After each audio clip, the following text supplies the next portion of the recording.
Hello everyone, my name is Fernando, representing a few schools here in the city of Melbourne. Today I'm going to give a brief overview on what I like to call Project Minecraft, a practical learning experience for high school students. I would also like to thank Mr. David for taking the time out of his busy schedule to hear out this proposal of mine. Anyway, let me just give you guys a a brief outline of the project, which is basically an education-based project on environmental management or sustainability with emphasis on the mining industry. It mainly targets high school students and provides a hands-on learning experience along with an open forum for discussion and debate. Um, Much too often, we can see that most students have the theoretical knowledge and frameworks, but lack that practical knowledge and experience, which is highly beneficial, not just in life, but for their careers and in any industry and subject. So it's always useful, this kind of project. I'll move on now. Just a few graphics that outline just how important mining is in Western Australia, environmentally, economically, socially, even politically. In the pie chart on the left, we can see the 2015 and 2016 revenue generation in the general government sector. And what we can see clearly is that taxation and Commonwealth grants are the top two revenue generations. Moreover, though, royalties from mining takes up 14% of all revenue, which is a significant percentage of that revenue generation. Now, if you look on the right, the bar graph, basically it shows iron ore volume projections in million tons. And what's clear in this forecast is that iron ore volumes are projected to rise steadily till 2019. Therefore, you can safely see that mining is an integral part of Western Australia and its future. Always important.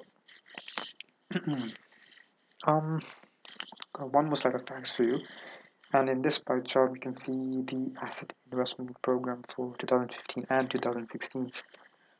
And we can see that the education sector gets 5% of, which is basically 295 million of the budget. Of course, it seems like a small percentage, but obviously it's a very significant amount of funds. However, if you look carefully, we can see on the left that none of this budget actually goes to school programs or projects in terms of learning experiences or education, but on infrastructure. So we can see, for example, $60.5 million for the construction, and then construction again, amalgamation, redevelopment, refurbishment, um, additional accommodation. So it's all based on infrastructure, but no projects or programs per se. Anyhow, moving on to objectives. Um, so there are five main objectives of this project, which are to outline importance of mining in Western Australia and the Australian economy, create a practical learning experience, build a foundation for other potential projects in the future. Who knows, it might be long term, short term. Ensure successful community involvement and, of course, growth, community development, and gain more support from institutions. It can be government institutions, non for profit institutions, private, and so on. And I think just going back, what's ideal about these objectives is that they are all interconnected. So by achieving one objective, it takes you a step closer to achieving another one, which is always easy and always pleasant to have. Anyway, we'll look at the resources and time frame now of this project. In terms of investment and resources, the project is not a very demanding one. All it requires is staff time, and transportation as main costs initially. So this is basically for representatives from your company to come to the school possibly once a week, maybe more, and transportation to various mining sites. It could be mining sites, landfill sites, even possible mining locations. The whole project is a short-term investment, possibly 30 to 60 days, but opens up long-term opportunities in the near future, definitely.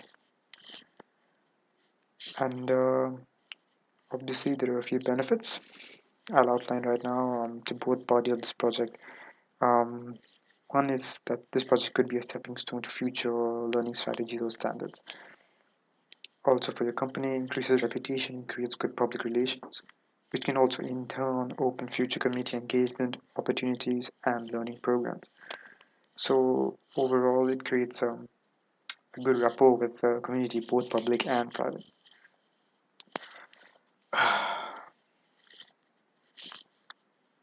Um, this is something I found very interesting, this whole case. So before I conclude, I would like to share this case study, the Blue Mountain High School field trip, Silver Creek.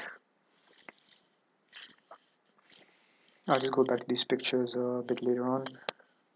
So, Silver Creek is one of the tributaries to the Schuylkill River in New Philadelphia and is prone to dumping of silt and the chemicals from coal mines upstream. So basically, the Schuylkill's Headwaters Association, which is in charge of the river and tributary system there in New Philadelphia, got together with Blue Mountain High School just to view what's called the Abandoned Mine Drainage System, ADS, and how it is working to clean water. So basically, the students collected water samples to view water quality parameters such as pH, iron, oxygen, lead, and so forth. They also collected and identified microinvertebrates, with the results and discussion of these samples coming in at the end.